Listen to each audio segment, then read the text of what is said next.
So right now we're living through history. Less than a few months out from the presidential election, we have a huge endorsement of RFK to Donald Trump that happened live. In fact, I was behind the president, about 30 feet behind him. In fact, I'll tell you what, this rally is a game changer.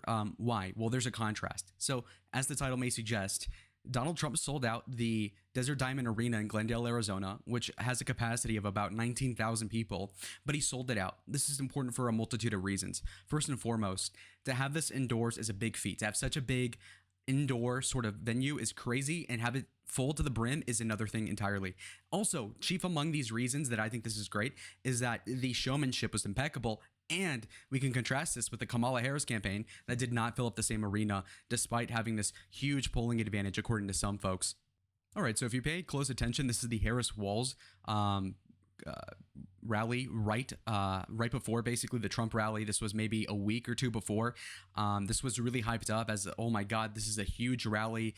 They have all this momentum. It's like Obama 2008 all over again, which is dream casting, so to speak. But when you really look at it, you'll notice that yes, it is pretty full, but pay attention to this bar right here. Okay, look at the upper right. It's all black. You know where it says Desert Diamond Casino in the upper right corner? Look at what's horizontally to the left. It's all curtained up, You know, there is like 100 feet between where these boxes are that are lit up on the top right versus the blackness in the bottom. It means that they curtain them up, number one. Also, take a look at how much space they're having for the media. Look at all these, like, they look like children with the desk at school. But you see how like a ton of the arena is filled up with a couple dozen media people, which is odd because the Trump people didn't give that allowance to the media, and they instead let hundreds of people sit down. Okay, so keep in mind how vacant lots of parts of this rally is for Kamala now compared to Trump. So as you can see, this is kind of nuts, folks. So again, this is a full capacity, full to the brim stadium or whatever, and this is huge for a series of reasons. Now, notice how the media doesn't get like this huge blotch, like all these rows of desks. There's a lot less space for emptiness because there's a lot more people, obviously.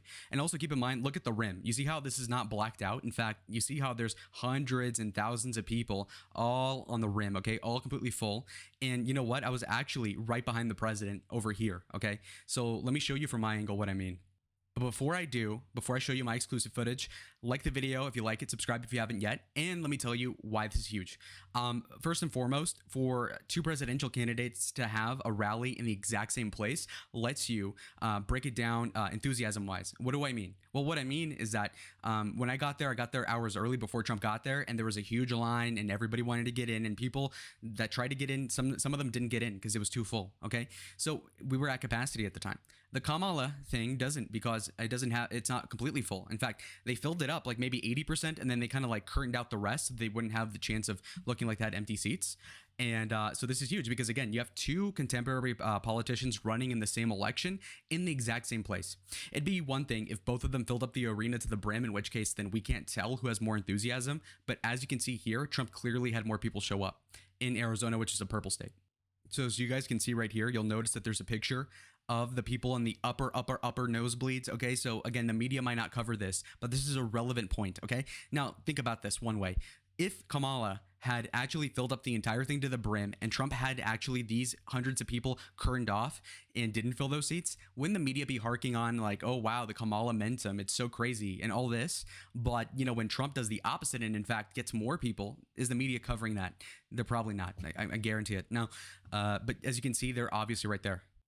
Here's another angle. This is like a few minutes before Trump got on stage, by the way. Look how full this is. Look how surreal this is. It was all blue lighting for a minute for whatever reason, to build suspense, I suppose. But look at how full this all is, and look how close I was to the president. Like, think about it. The podium was right there.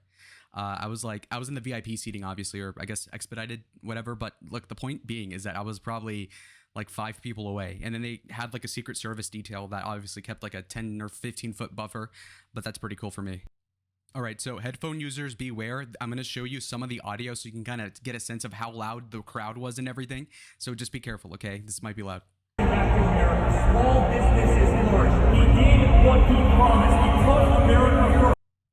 Okay, so that was a little tidbit of before Trump even got on. Now, this is right when he actually comes in. So again, get a vibe of what 20,000 clapping people is like, and have a sense of what the momentum really is, and not so much what the polls are saying. We're going to take a quick break from that. So let's play it. Again, headphone bros, be careful.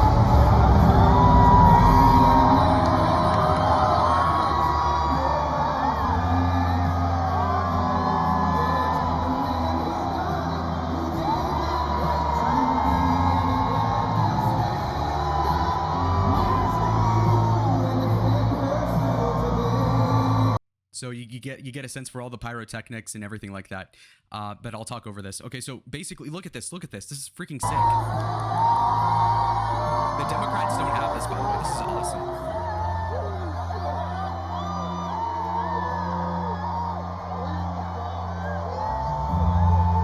Look at that. Wow. Look at that. Look how full that is. The rally with Kamala did not have these theatrics, okay? This rally was a statement to say, like, look, Kamala, your honeymoon period is over. We have a debate coming up in about 2 weeks or 3. And things are looking pretty bad for Kamala because, look, she can't host rallies like these.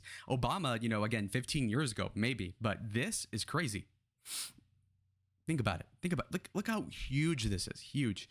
And here's the thing. Trump, you know, he's taking a break from doing outdoor rallies for obvious reasons. The guy doesn't want to lose his brains, which I think is fine. But clearly, he would have more people if he allowed this to be open air. But obviously, he's constrained to doing stuff like this arena. And the thing is, obviously, that we're kind of, we're clearly, in a way, you know, even though this is a constrained performance, so to speak, you can still see he can pack this place to the brim and have all this energy, all the cheering, all the adulation. It's very impressive to me. So you get a vibe.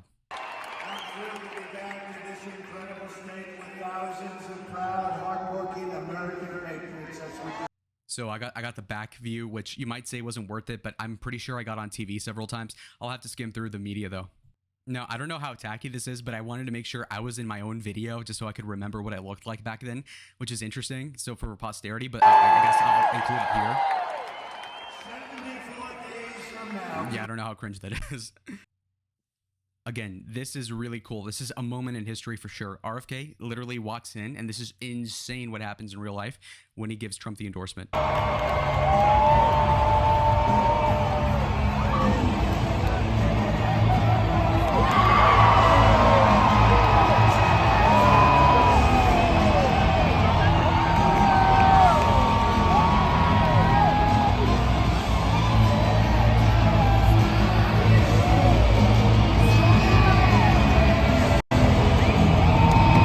Again, this is insane. It's like 5 times as loud for you in person than it is over the YouTube video, for one. And obviously, like this, I don't know why the quality's so crap, but I have an iPhone 15, so imagine this in 4K in real life. But if you look at this, it's remarkable. All the energy, look at this. It's insane, dude. And the pyrotechnics were even better in person. I, of course, stick my face in it again.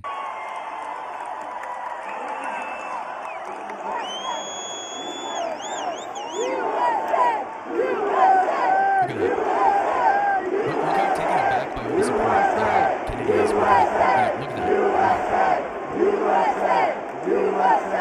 It's brazen for sure. Look at this. Amazing.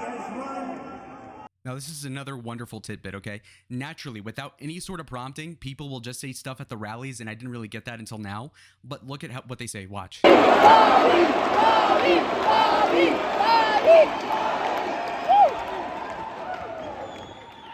A few hours after. So that's pretty sweet, honestly. Again, very endearing, very cute. Another video just showing you the breadth and depth of how big the stadium was. Look at how everything is full on the right. You see the immigration chart, obviously, that arguably saved Donald Trump's life, obviously. And then you've got the media over here with their bright lights. And again, it's completely full. So he ends the speech pretty well. He does his little dance, obviously. All the important notes are hit here. So again, this was the proximity, okay? This is like, you know, there's like maybe 8 people and then like 5 feet and then him right there, which is interesting. You know, these were pretty much the best seats in the House. You could argue maybe the people in front of Trump are better, like right in the front. But again, this is for congressmen, governors, senators, and like if you're the like I have acquaintances like the daughter of a congressman, I guess, can sit there. I can't. I'm not famous enough yet, but yeah. So I got the VIP sitting. These people got better spots, but it was a trade-off. So you got to sit closer, but you had to stand up the entire time. So these guys literally sat. They stood there for about 6 hours because again, you have to save your spot before the Trump speaking starts, obviously, and so these guys were literally standing there for several hours with no respite, which is too bad. But yeah, so that's the trade-off. Here we can interject with some sort of dancing. I think he pulls it off pretty well. You would think it's a really lame dance move for YMCA, but I mean, with his age, I think it's kind of cool. Or I don't know. There's a charm to it. Again, this is. I'm the only guy with a suit there. I thought it was gonna be more of a suit thing. I don't have a MAGA shirt or anything, so it's like, I just pull up with the suit. So that's crazy. So real quick, just to do your exit ticket homework, we're going to check the polls just for a split second, obviously.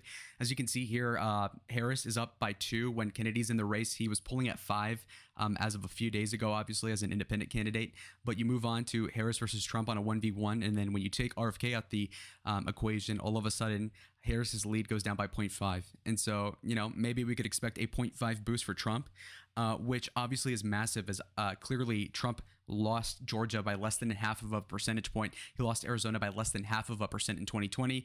Wisconsin, similar deal. And so obviously, 0.5 makes the difference in a lot of cases. So big endorsement. Again, another iconic picture was taken here in all its glory. Amazing stuff. So anyway, that was my first Trump rally like in person and that close. Remarkable stuff. Once in a lifetime opportunity to see this endorsement happen in real time. Really cool stuff. But anyway, this is just kind of like an archival video. Like, okay, I just wanted to share a little bit. I had a cool time. Anyways, see y'all in the next video. Adios.